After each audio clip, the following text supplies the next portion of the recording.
All right, everybody.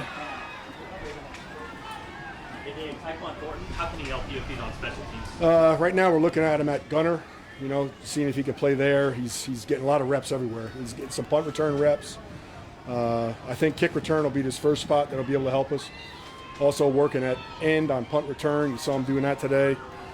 And then he'll be a cover guy on kickoff somewhere along the front. So, he keeps advancing on the offensive side of the ball. We'll find a way to get him on the field on special teams. Same question for Jalen. Oh, pretty much the same answer. He's worked everywhere. It's a bigger type body. I'm not sure he'll be a gunner. He might end up being a slot on punt. Also, I think he's since he's such a bigger body and a lower body, he'll help us in blocking a little bit more. Maybe in a different position on kickoff return and punt return. So. Hey Dave, sort of the flip side of that is with Nico. You mentioned the other day that he was far and away the best. How does that play out in terms of how you have to use your resources with Andy as you go forward? I know you don't have to make a decision now. No, we don't. We talk every week. I give him a list of who I think is going to make the team, like the whole team, and then he looks at it, and then we talk. But I mean, it's every day we grade these guys, and we know exactly where everybody stands every day. I mean, the coaches go over it. We could keep 6, we could keep 7, wide receivers. So Nico's in the mix. He's our best returner right now, whether it be punt or kick return.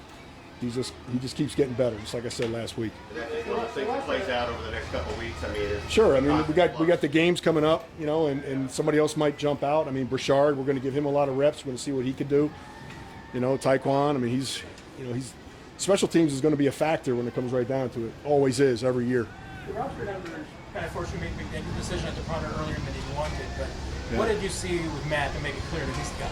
Well, he, like I said, he was ahead at the point when I talked about it last week, and then he had even a better day or 2 days after that, and then we had some injuries where we had to make a decision. Just like I said, that might happen, but it forced a decision. Matt.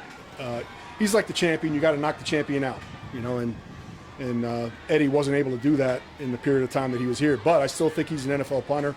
I think he's going to get another chance somewhere else. And I wish I could have got him in some games just to see how he did there. But somebody else would give him a shot, and I'm sure he's going to make it somewhere. In what ways did the competition push Matt to improve? And where have you seen it helped Matt a lot. Competition always helps everybody. Somebody that with that high of caliber of talent. Helped him in the pooch area. I think it helped develop him there. Also helped Matt develop a left punt, which he needed to do.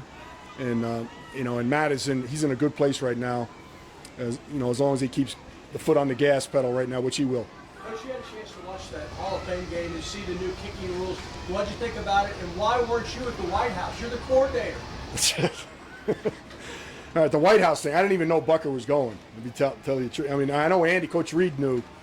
I'm sitting at home because we had a day off, and all of a sudden I see Bucker on television with the president. I go, "What? Was this old?" But it was. He did a great job. I thought he represented himself well, represented the Chiefs well, and he looked great up there. So it was good job by Bucker. It would have been cool to be with him, but that's fine.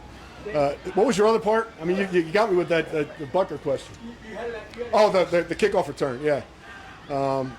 I don't think you've seen everything that everybody's going to do, in that game, but you saw more returns, that's for sure. I mean, that's always in the preseason, but like I said it before, it's going to be 85 to 90% returns every time on the kickoff, and it's going to be exciting for everybody. Dave, going back to the conversation related to punters, with the influx of Australian punters, rugby-style punters, is that something that you have to teach more in terms of punt coverage and fielded punts at training camp? The rugby punters, I mean, they're really good in the pooch area. They're really good. They can dial that thing up because that's the kick that they do, the end-over-end kick. The American punters, I mean, they have to learn that skill.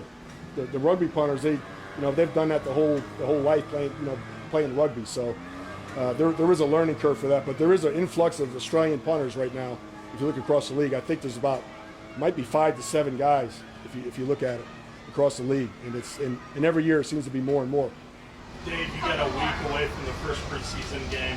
What are kind of the checklist things you want to do over the next week? To get Yeah, we want to make sure that's a good question. We want to make sure we cover every situation because you never know what's going to come up, and we go over it and we have a lot of walkthroughs in the afternoon where you don't see us working on hands team or onside kick, all those different scenarios, and there's thousands of them on special teams.